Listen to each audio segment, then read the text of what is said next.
Primeira parte dessa mensagem, ela está na página do nosso Facebook, Anorexia Espiritual 1. O que é anorexia? Essa doença ela ficou famosa no Brasil por causa de uma modelo de 21 anos que com 1,70 m chegou a pesar 43 quilos. E o pior, a anorexia, ela não só anula o desejo de comer, guarde isso, a anorexia, ela não só tira da pessoa o desejo de se alimentar, porque a pessoa com anorexia, ela não tem mais desejo de comer, ela perde todo o desejo de se alimentar. Como também ela sempre se vê acima do peso. Ela se vê, ela está magra, ela está morrendo, mas ela se vê acima do peso. Trazendo isso para a nossa vida espiritual. Não é diferente. O diabo ele não precisa te tirar da igreja, ele não precisa te tirar do reino de Deus, ele não precisa te desviar, tirar a tua carteirinha de membro, ou o seu ministério, ou o seu tempo, ele não precisa roubar nada disso. O diabo, ele anula o desejo do cristão. Ele trabalha anulando o anseio. Satanás, ele procura atacar em nós o nosso anseio, o nosso desejo. Não é à toa, queridos, que dos recursos de Deus nos últimos dias, que está em Amós 8, versículo 11, e nos últimos dias, diz o Senhor, derramarei sobre a terra não fome de comida e nem sede de água, mas fome e sede da minha palavra. Não é à toa que Deus diz que Ele vai precisar derramar isso nos últimos dias. É só você abrir a sua Bíblia em Amós 8, 11 e ler isso. Não é à toa que Ele diz, nos últimos dias eu vou derramar, não fome de comida, não sede de água, mas fome e sede da minha palavra, porque nunca foi tão propício isso em nossos dias. Então, semana passada eu preguei em Isaías capítulo 1, versículo 19, no domingo, você tem acesso a essa mensagem lá no Facebook, no nosso canal do YouTube, sobre Isaías 1,19, quando o Senhor disse, se quiserdes e me ouvirdes, comereis o melhor dessa terra. Se quiserdes, tem que querer, tem que ter anseio. E hoje eu quero falar com você de anseio, de desejo. Presta atenção, queridos. Nós precisamos de anseios, de desejo por Deus. Abra sua Bíblia comigo em 1 Pedro, capítulo de número 2, versículo de número 2. Me dê a sua atenção, eu prometo a você que não será à toa esses poucos minutos, esse pouco tempo que iremos passar aqui para meditar na palavra de Deus. 1 Pedro, capítulo de número 2, versículo de número 2, fica no final da sua Bíblia, aí perto do Apocalipse, perto de 1 João, depois de Hebreus. Vamos aprender algo importante para a nossa vida espiritual. Quantos acharam? Digo amém. Como crianças recém-nascidas desejem ardentemente o leite espiritual puro, para que por meio dele cresçam para a salvação. Eu vou ler isso de novo. Como crianças recém-nascidas, repitam comigo, desejem. Algumas traduções estão de coração, e outras estão ardentemente, e outras estão afetuosamente. O apóstolo está dizendo que esse desejo deve ser intenso. Presta atenção nisso. Desejem afetuosamente, de coração, ou ardentemente, o leite espiritual puro, para que cresçam. Meus queridos, eu vou falar umas coisas aqui para vocês que é comum nessa noite. Bom, comum para algumas mulheres, não comum para outras, mas não é possível não saber disso.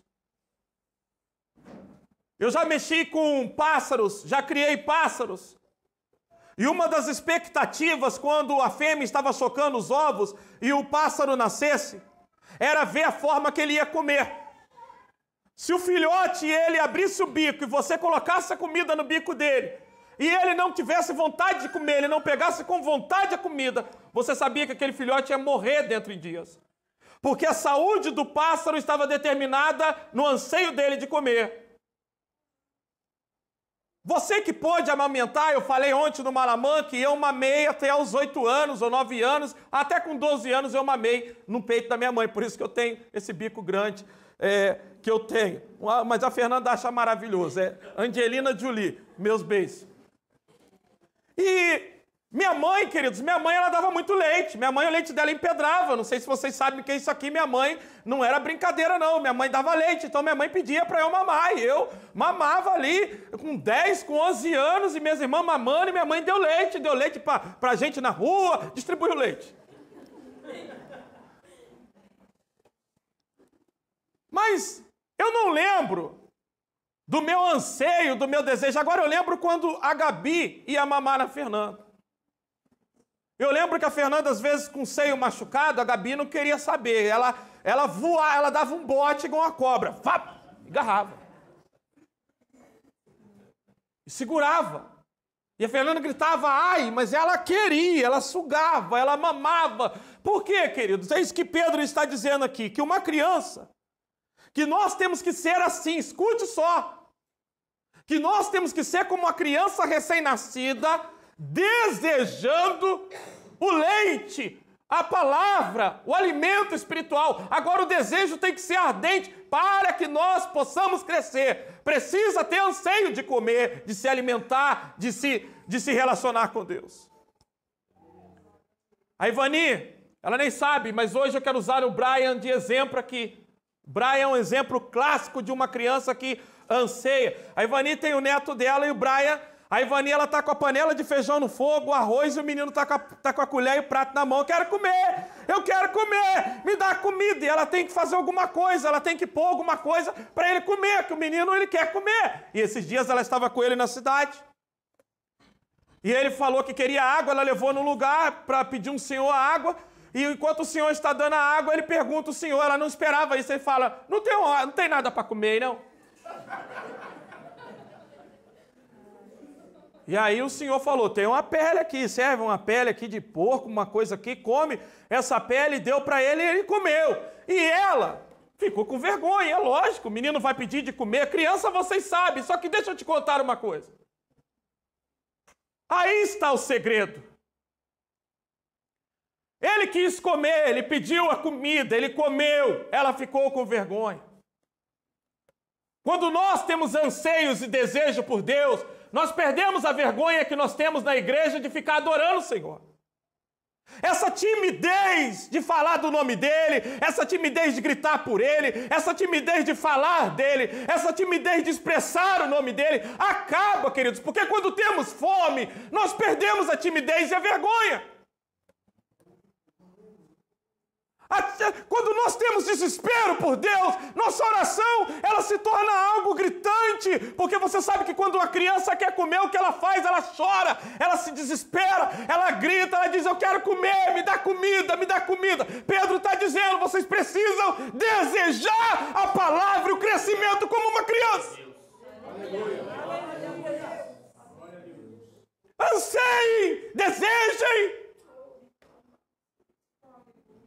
Enquanto a Ivani estava com vergonha, ele estava matando a fome dele. Nada mais nos deixa com vergonha na vida da igreja de adorar, de se expressar, de dobrar o nosso joelho do que a nossa falta de fome, a nossa falta de anseio. Porque quando temos fome e desespero, queridos, nós nos entregamos totalmente a Deus.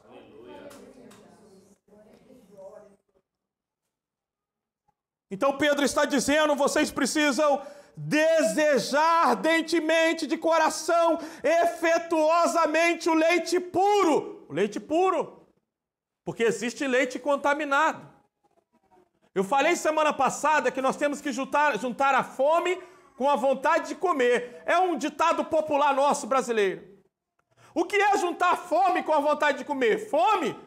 Você chega em casa, eu não sou muito fã de ovo, mas se eu chegar em casa e eu comer 3 ovos, 4 ovos, eu vou matar a minha fome. Mas eu não gosto de ovo. Mas eu matei minha fome. Agora é diferente quando eu tenho fome e possa matá-la com algo que eu desejo, que eu gosto. Então Deus vira, o profeta Isaías vira o povo e diz assim, se vocês quiserem me ouvirem, vocês vão comer o melhor da terra. E agora Pedro está falando a mesma coisa, que o meu anseio e o seu não deve ser só por qualquer palavra, qualquer pregação. O nosso desejo não deve ser só por qualquer mensagem, ouvir qualquer coisa. Nós temos que desejar coisas profundas da parte de Deus, ansiar por coisas, revelações, mistérios, crescimento, leite puro para a nossa vida. Não é só o desejo, mas também o que desejamos, o que buscamos, o que queremos. A Bíblia diz que nos últimos dias as pessoas vão deixar de desejar a palavra, o leite puro, para desejar fábula. Sabe o que é uma fábula? É um conto onde os animais ganham vida e acaba com uma noção moral, com uma moralidade. Isso quer dizer isso é fábula. E tem muita gente se alimentando de fábula. Leite que não é puro. Leite que não é verdadeiro.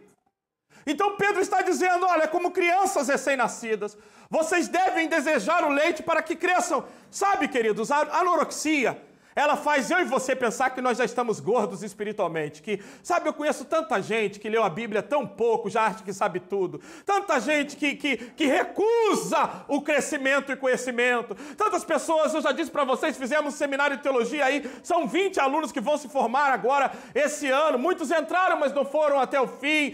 Tem tanta gente na igreja que ele acha que já sabe o máximo, que já tem muito. É um cristão anorexo, porque ele precisa crescer, mas ele acha que ele está gordo, ele está bem.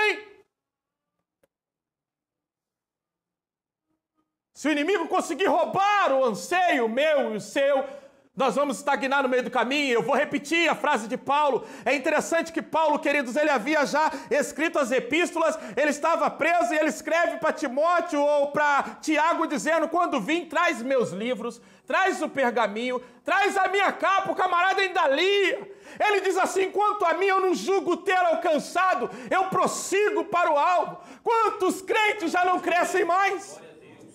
Não crescem mais, porque não comem mais, porque acham que não pode comer. Estão com anorexia espiritual, já estão magros, ressequidos e acham que estão gordos e alimentados. Aleluia. John Bevere, eu já falei e eu vou repetir. John Bevere conta que teve uma visão, ele escreve A Isca de Satanás, um livro bem conhecido. E ele disse que teve uma visão que deixou ele assustado. Ele disse que viu uma multidão em pé na porta dos portões celestiais, em pé diante dos portões celestiais. Ele disse que o foco não era a Cidade Santa. Ele não viu o anjo, ele não reparou a Cidade Santa. Ele estava de costas para aquele portão e olhando para a multidão. Na visão, o foco era a face da multidão. E aquela multidão estava esperando ouvir o quê? Vindes benditos do meu Pai, possuir o reino que vos preparei. E diz que ele escutou o portão abrindo. As pessoas criaram uma expectativa e elas ouviram, apartai-vos de mim, maldito, para o fogo eterno. Porque se você olhar, queridos, Jesus ele diz em sua palavra que se nós não conhecermos, nós não entraremos lá. Eu não vos conheço.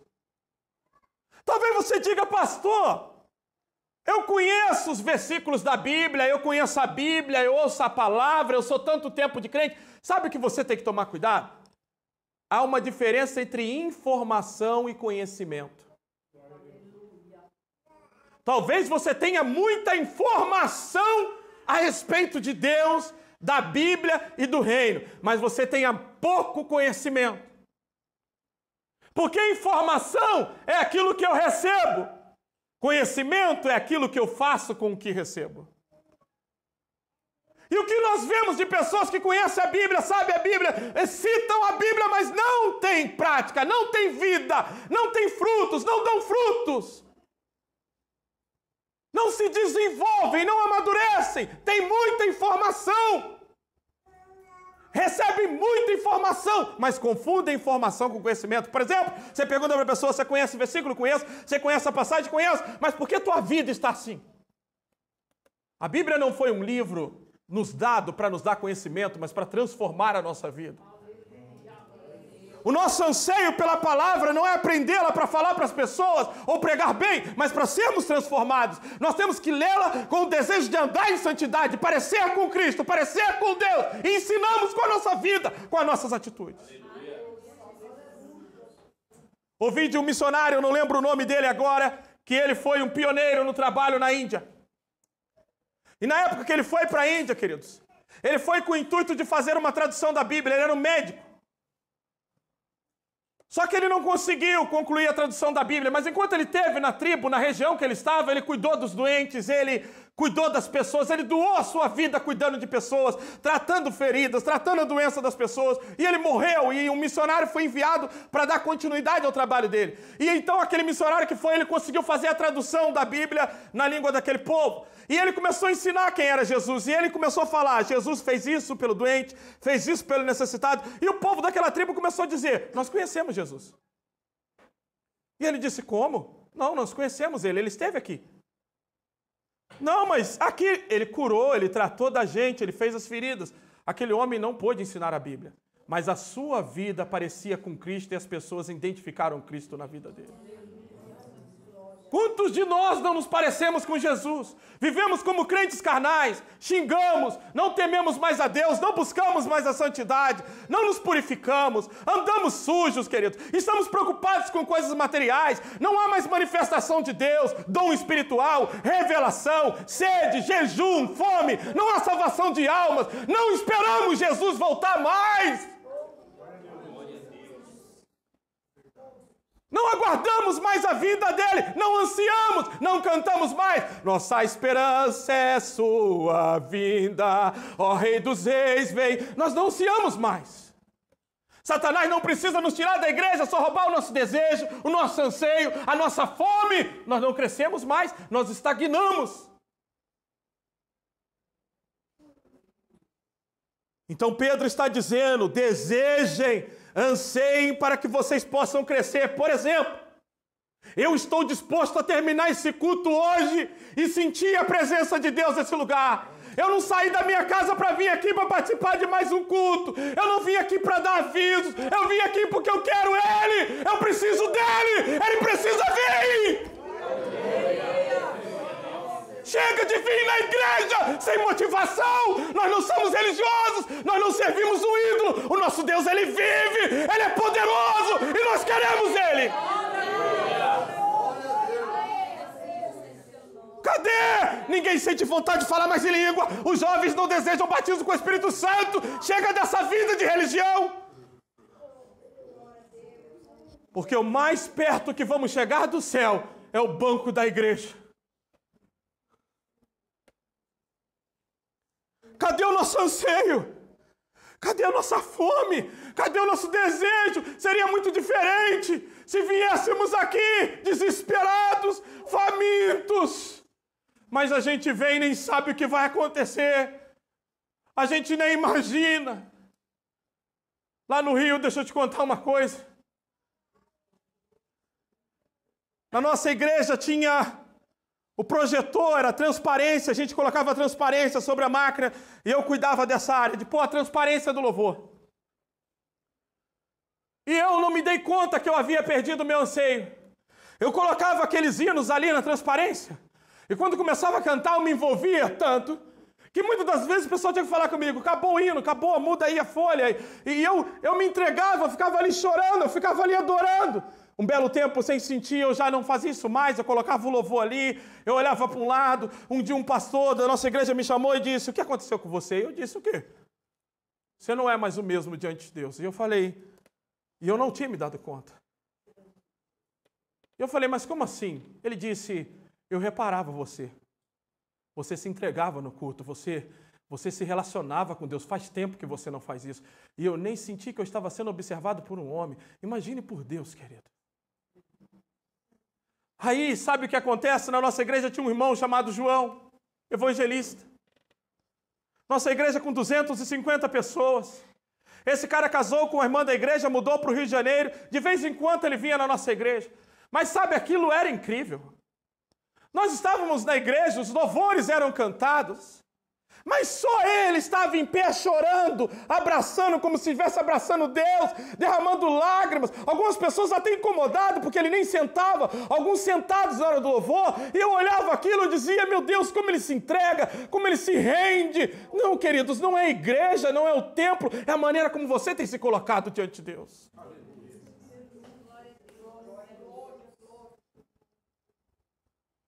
Cadê o nosso anseio?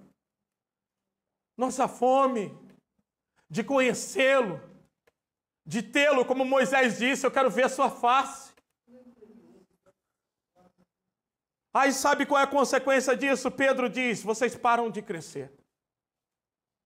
Vocês não se desenvolvem mais, porque, meu querido, Deus tem muito a nos revelar e a nos mostrar. E algumas pessoas ainda são crianças espirituais, cristãos carnais. Paulo escreve à igreja de Corinto, 1 Coríntios capítulo 3, ele diz, eu quis dar alimento sólido para vocês, mas não consigo dar porque vocês permanecem no estado de menino, vocês não crescem. Agora eu entendo uma coisa, queridos. Eu não sei vocês, mas eu não tenho facilidade de comer coisas que eu nunca experimentei. Eu não sei se alguém tem. Se uma pessoa trouxer e colocar na minha boca algo que eu nunca experimentei, eu vou ficar com receio, eu vou comer um pouco com receio. Mas se eu experimentar e eu achar gostoso, aí as portas estão abertas. Eu não sei se vocês são assim, mas para mim comer uma coisa, eu tenho que experimentar, não é isso? Você sabe por que muitos de vocês não têm desejo e anseio por Deus?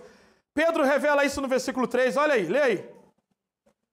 Repitam comigo, agora que provaram que o Senhor é bom. Você sabe qual é o grande problema de vocês que estão aqui na igreja? Eu vou falar. Vocês um dia, talvez foram batizados com o Espírito Santo, tiveram algumas sensações no culto, alguns arrepios, algumas experiências no passado, alguns sonhos. E talvez acharam que isso é experimentar Deus. O que vocês experimentaram, na verdade, são alguns reflexos da vida espiritual, algumas coisas que acontecem no culto. O apóstolo nos revela o segredo, ele disse que só teremos fome e desejo por Deus se o tivermos experimentado.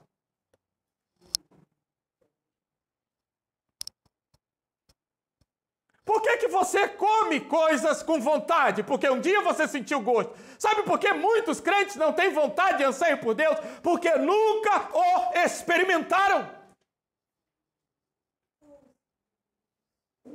Porque Pedro, na cabeça dele, ele disse, olha, agora que vocês experimentaram. Então, qual é o pensamento de Pedro? Se o Senhor é bom, se vocês experimentaram Ele, vocês vão desejar ardentemente mais e mais e crescer. Essa é a matemática, é a aritmética, é o cálculo do apóstolo Pedro. Ele está tendo essa mente. Então o que a gente entende? Que para nós termos anseios por Deus, desejos por Ele, nós temos que ter tido experimentado.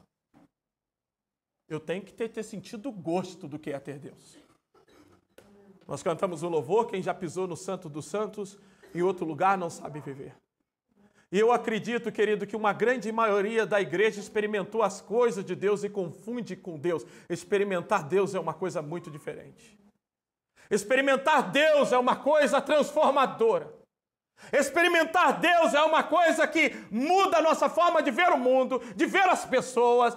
Experimentar Deus muda a nossa forma de ler a Bíblia, porque nós não lemos mais ela como um livro, nós lemos ela como um livro que revela o caráter do Deus pessoal, o gosto, o anseio dele. Até a nossa forma de ler a Bíblia muda, a nossa forma de vir ao culto muda. Mas por que muitos de nós não temos fome e sede? Porque nunca experimentamos Deus. Talvez você teve alguns vislumbres. Agora sabe por que você não experimentou, querido? Venha para Provérbios, capítulo de número 2.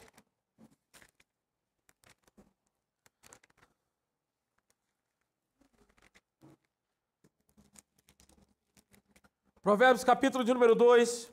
Aguardem por mim, eu estou com uma Bíblia nova agora, eu não estou mais com a minha Bíblia antiga, eu estou lendo a Bíblia toda nessa Bíblia, então estou tendo ainda algumas dificuldades de manuseio.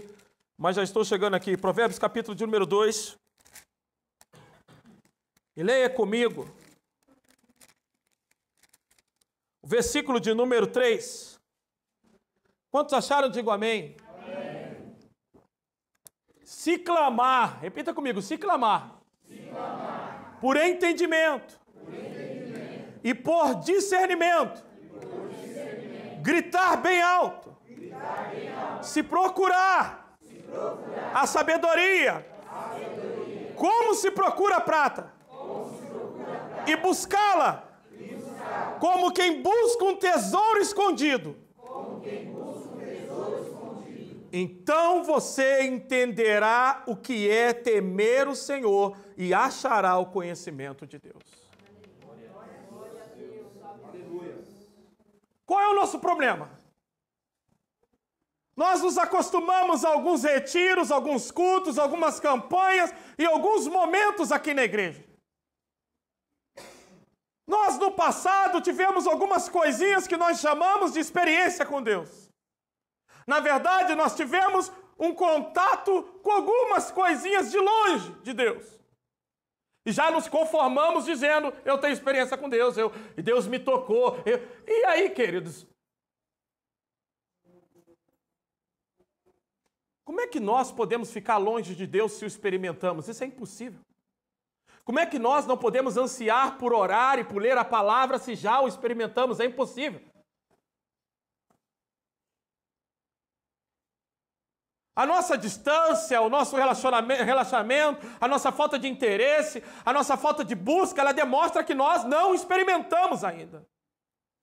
Porque para experimentar a Deus, é preciso uma entrega, é preciso uma busca, é preciso clamar, é preciso varar pelas madrugadas, é preciso jejuar, é preciso buscá-lo ardentemente, com fome, com desejo. Mas aí vem o inimigo e taca preocupações na nossa mente. Hoje, para chegar aqui no meio do caminho, Satanás me atacou com preocupação. Eu cheguei e tive dificuldades para orar. E eu disse, Deus, eu estava tão ligado com o Senhor em casa. Eu estava numa expectativa muito grande. O que aconteceu agora com a minha mente? Isso é seta, tira isso de mim. O diabo, ele procura fazer você se acomodar com os cultos, com a religiosidade, mas nunca permite que você tenha uma experiência, um contato íntimo com Deus para mudar a tua vida e te impactar, para transformar a sua forma de ver o mundo. Porque quem se encontra com Deus, ele vê até o mundo de forma diferente. Para o apóstolo Pedro, aquelas pessoas que haviam experimentado a bondade de Deus, elas teriam agora o desejo, porque é comum uma vez que você sente o gosto de algo, você desejar comer aquilo. Paulo escreve em Romanos, capítulo de número 12, rogo-vos pela compaixão de Deus, não se conformem, não se amoldem a este mundo, mas transformai-vos pela renovação do vosso entendimento, para que experimenteis qual seja a boa, agradável e perfeita vontade de Deus. Quantos estão conformados? E Pedro diz que nós temos que desejar o leite para nós crescermos para a salvação. Observe, queridos, que a salvação, ela cresce, ela aumenta, ela se estrutura, ela se firma. Nós a recebemos de graça, mas nós a desenvolvemos. Agora, o porquê que muitas pessoas não têm vontade de ler a palavra mais e não têm anseio quando vêm na igreja para ter uma experiência com Deus? Talvez alguns experimentaram num passado muito remoto e perdeu o gosto, o sabor. O que é viver com Ele, andar com Ele. O que é ansiar por Ele. Sabe o que é ler a palavra e sentir o estômago queimando, você saber que está descendo algo aqui, está queimando. Sabe o que é chorar? Sabe, essa semana eu estava concluindo o livro de Apocalipse, e aí eu parei num trecho onde a Bíblia diz que João, ele sobe ao céu, ele olha para o trono, ele vê um arco-íris em cima do trono prateado, e ele olha 24 anciões, e quando ele olha aquela cena, no meio tinha um trono, os 24 anciões se levantaram, tiraram as suas coroas da cabeça, colocaram no chão, se prostraram de joelhos e começaram a gritar, santo, santo, santo. Imagine o céu, a reverência, violência, 24 horas, santo, santo. Aí você vem numa igreja, as pessoas mortas, religiosas. E a grande maioria não é por falta de alimento, não. A grande maioria é por anorexia. Não tem mais desejo. Não tem mais anseio. Ele está até aqui, mas essas palavras não entram queimando, querido. Você presta atenção.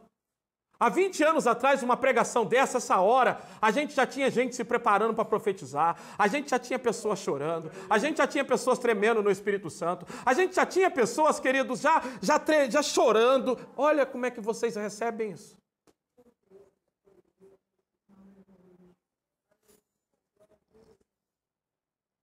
Olha a forma como nós estamos escutando isso. E se nós não entendermos essa palavra hoje, toda a caminhada daqui para frente está anulada.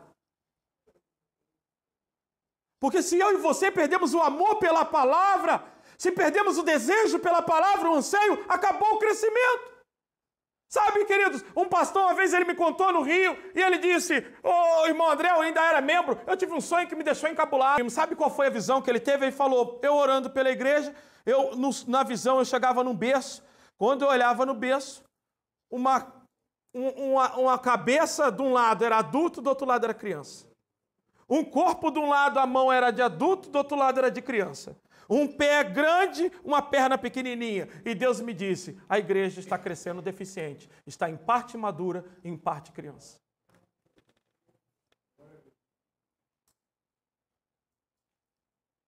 E o que nós olhamos é que as pessoas estagnaram no seu crescimento.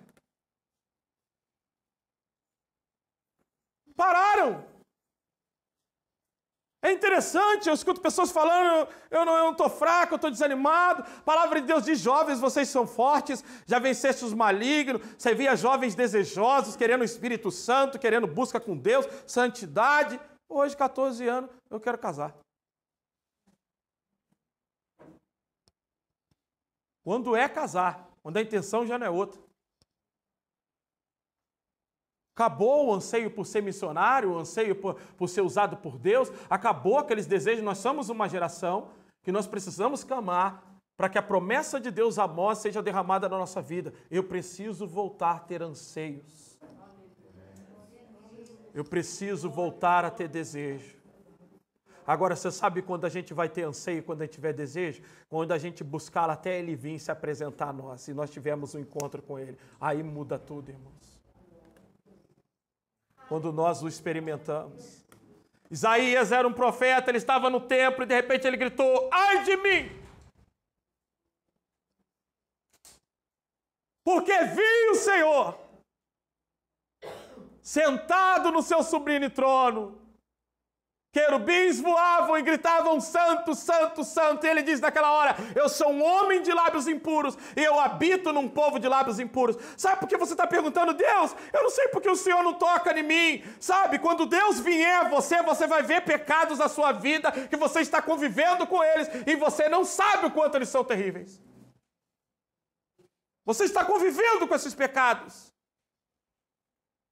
Mas quando você vê o Senhor, vai ficar claro para você as áreas da sua vida que precisam ser consertadas. Como é que a gente pode vir no lugar desse, queridos? Sem ter o propósito de sentir Ele, tocar nele. Como podemos sair da nossa casa? Você sabia que isso uma hora vai cansar você e por isso que muitos desviam, alguns perdem a vontade de vir no culto, porque o único momento que eles têm com Deus é esse. O diabo não precisa te tirar da igreja, é só tirar o teu anseio por crescimento, o teu desejo pela palavra, o teu anseio por Deus.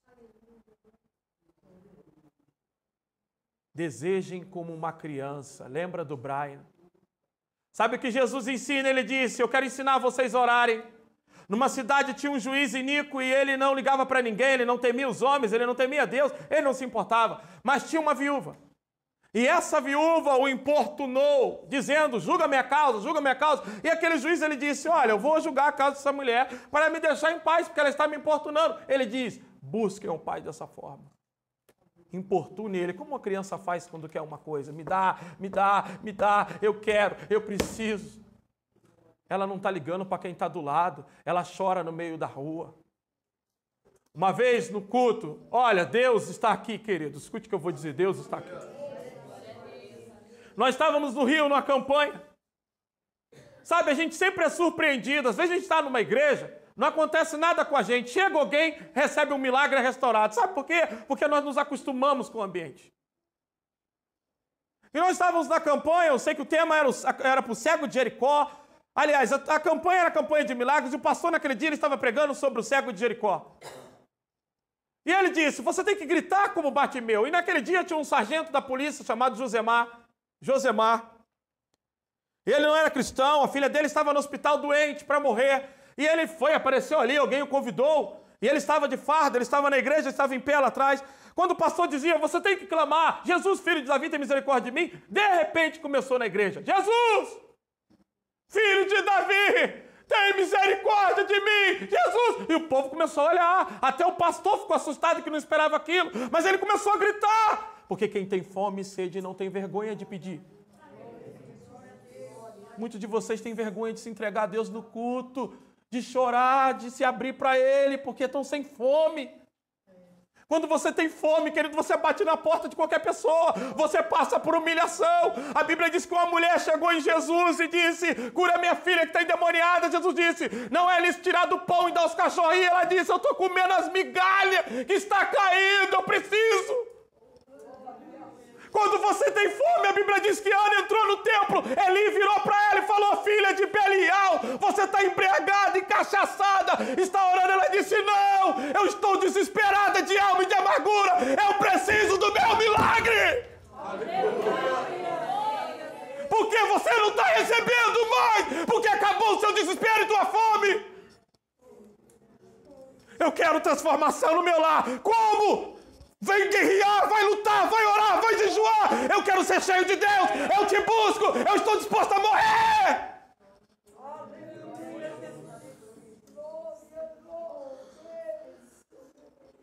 Aquele sargento gritava, filho de Davi, tem misericórdia, a igreja olhando. Acabou o culto. No outro dia ele estava lá na frente. Ontem, naquela hora, Jesus curou a minha filha no hospital. Eu quero aceitar Jesus e se converteu. Virou um cristão da igreja.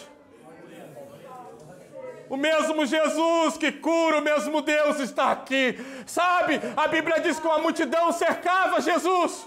Uma mulher dizia, se apenas eu tocar na orla das suas vestes, esse sangue vai ficar estancado. E ela foi se arrastando, e ela tocou, e Jesus grita, alguém me tocou. Os discípulos disseram, mestre, todo mundo te esbarra e pergunta quem te tocou. Ele disse, alguém me tocou, porque de mim saiu o poder.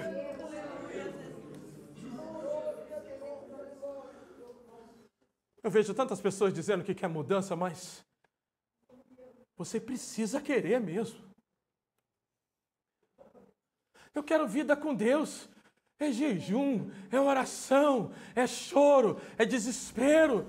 Bate, busca, porque todo que pede recebe, todo que busca encontra. A Bíblia diz que Jesus virou para os discípulos e disse, vai para Jerusalém, fica lá, até do alto vocês serem revestidos de poder. E eles perseveravam unânimes em oração, até que o poder do alto venha. Querido, sejamos sinceros, nós não ansiamos e não temos. Alguns aqui têm até medo de Deus.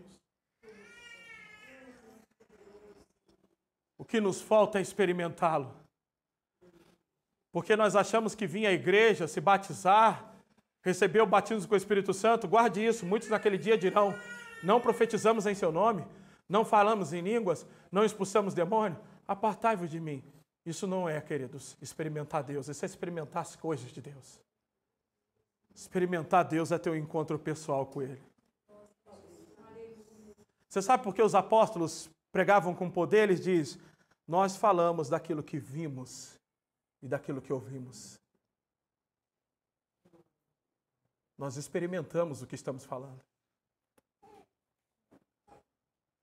Até quando vamos nos conformar com a religiosidade? Você não está vendo que você perdeu o ânimo? Você não está vendo que você perdeu a força? Você não está vendo que você não tem mais desejo de ler a palavra, que para fazer isso é um esforço, e quando você faz é um dia sim, um dia não. Ora você faz porque você tem até uma culpa, não, eu não li hoje, então. Mas você não anseia mais, não tem desejo? Você não está vendo que é diferente quando você busca com desejo, com anseio, e quando você faz por obrigação, isso é religião.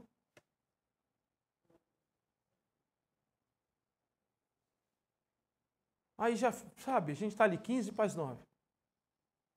Já termina o culto, vamos embora, vamos aí, chega em casa, novela, que desgraça, que desgraça, que desgraça. Agora está lá a Globo no Big Brother, colocou a filha para transar com o pai.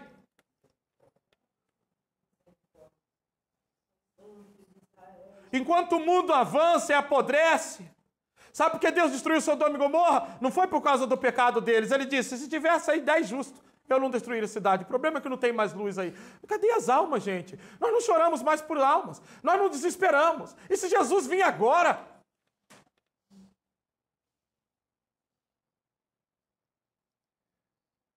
Eu já disse para vocês, quando eu prego, só ovelha come, bode morre de fome.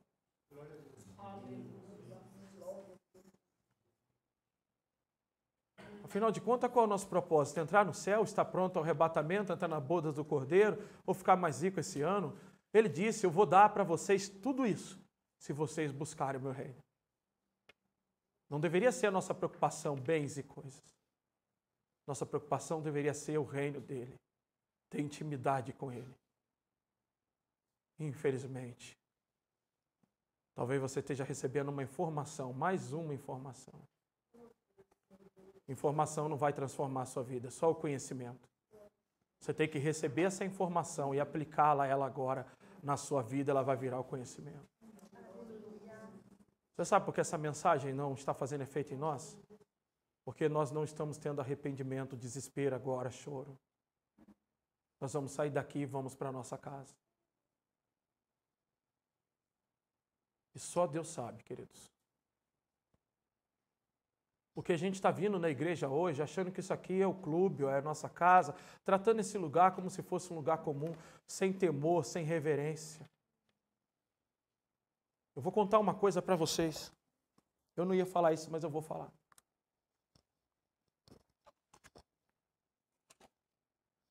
Nós participamos do simpósio,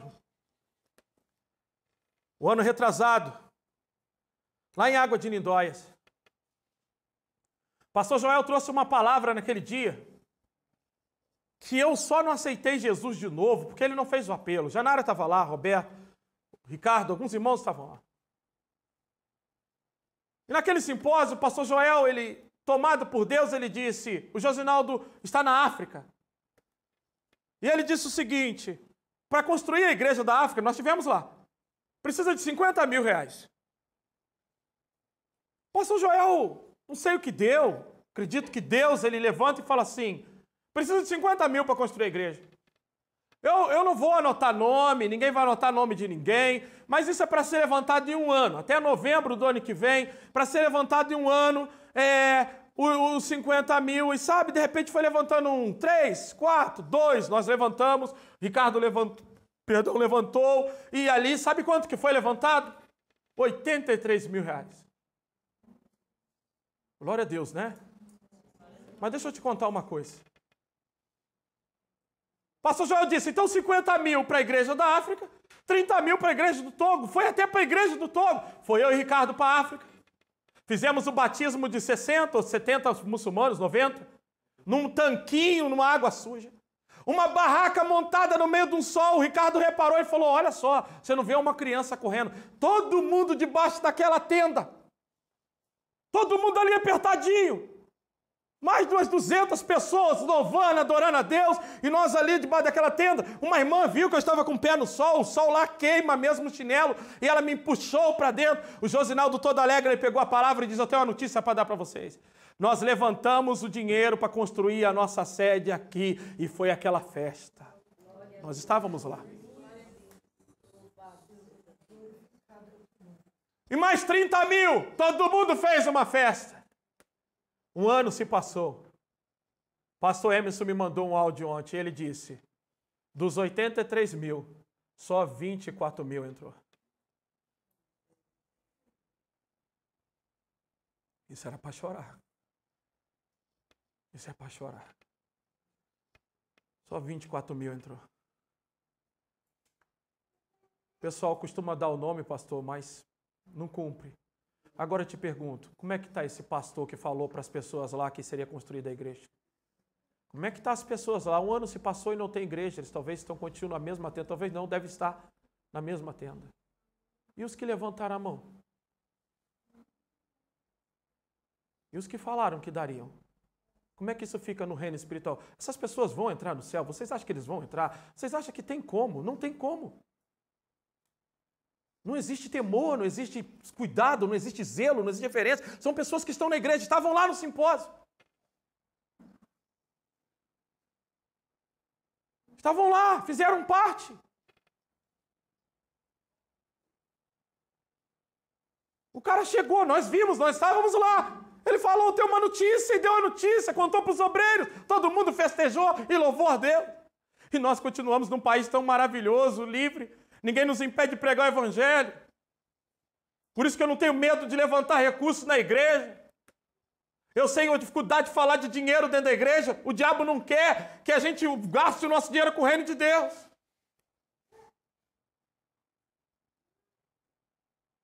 Eu estava conversando com um rapaz ontem e falei, eu quero ir para o Iraque, inaugurar a igreja em maio. Nossa igreja está com um desafio agora de levantar 8 mil e pouco. Me agenda aí na tua igreja aí. Não precisa falar para o pessoal que eu vou pedir dinheiro, não. Eu vou orar e vou pregar. E no final eu vou falar se eu levanto 30 pessoas com 100 reais, porque eu vou gastar quase 6 mil para ir, para levar 60 cesta básica para a primeira igreja evangélica no Iraque. Sabe o que ele me disse? Aqui o povo não tem costume de ofertar. As pessoas aqui não ligam para isso.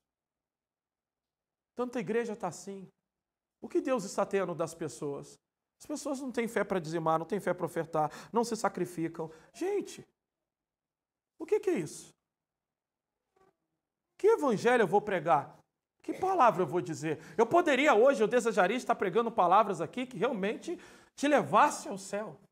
Mas eu vou enganar, eu vou curar superficialmente a ferida do povo, dizer que há paz quando não há paz?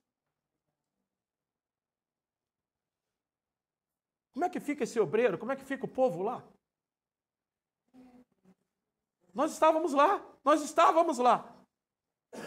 Inclusive gravamos um vídeo, eu e o Ricardo Pastor Emerson dizendo, aqui nesse terreno será construída a igreja. Está lá, na internet. Então, nem que apareça mais esse vídeo. E desapareça. Um ano depois, 24 mil.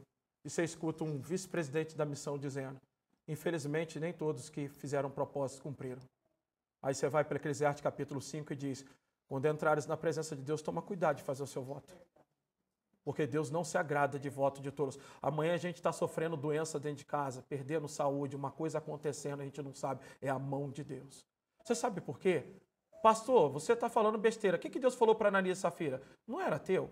Vocês vendendo não podia ficar com vocês? Por que vocês prometeram e não deram? Não era de vocês? Não podia ficar com a de vocês? Por que vocês foram fazer isso? Mentiu o Espírito Santo? Porque isso é mentir a Deus, não é? Se eu levanto e falo, eu vou dar e não dou, eu estou mentindo.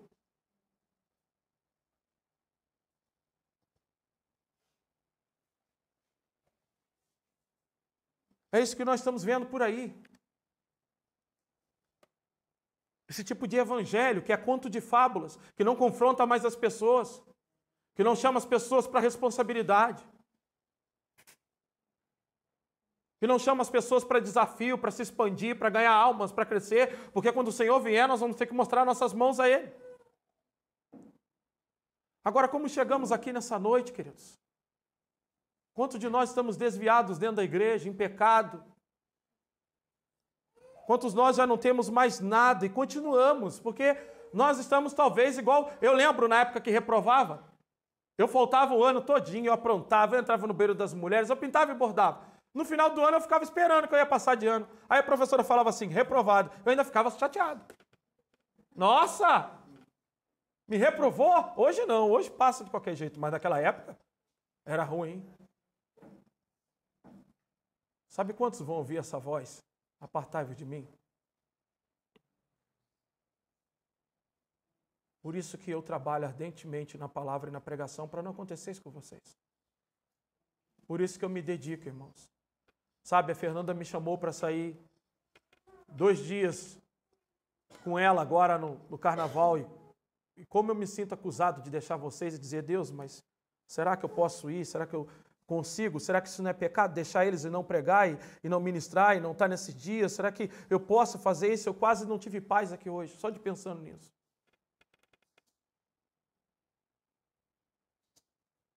Porque eu procuro me dedicar ao máximo.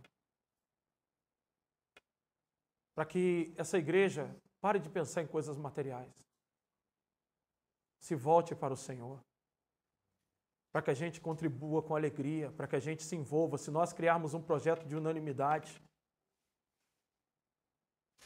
Eu fico pensando, gente, é tão difícil você... Eu não estou falando de oferta, eu estou envolvendo isso que mexe com as pessoas.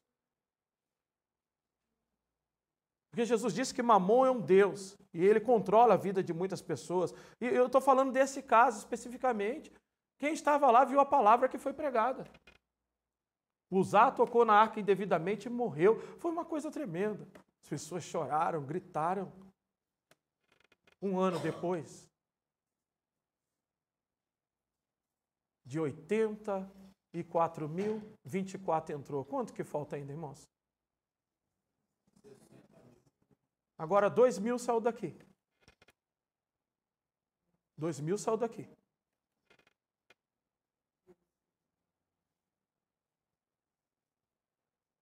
$22 entrou. 1.000 eu tenho certeza que o pastor Joel se comprometeu.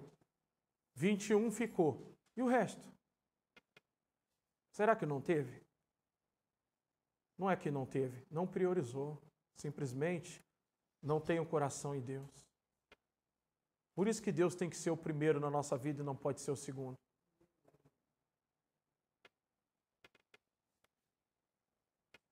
Olha aí, seminário de oração para intimidade com Deus. Sabe, o Vitor foi lá em casa, eu falei, Vitor, olha, eu já estou nervoso porque eu já postei no grupo da igreja que eu perguntei quem quer ir para o seminário de oração, até agora ninguém respondeu.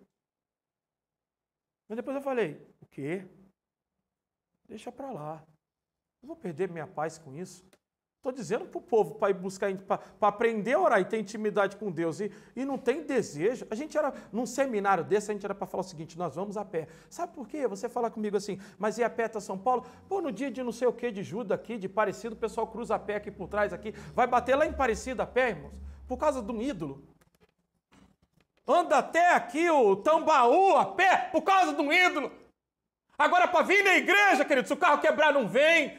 Ninguém sai de bicicleta da cidade, é distante, é por causa do carro. Oh, meu Deus! Meu Deus! Meu Deus!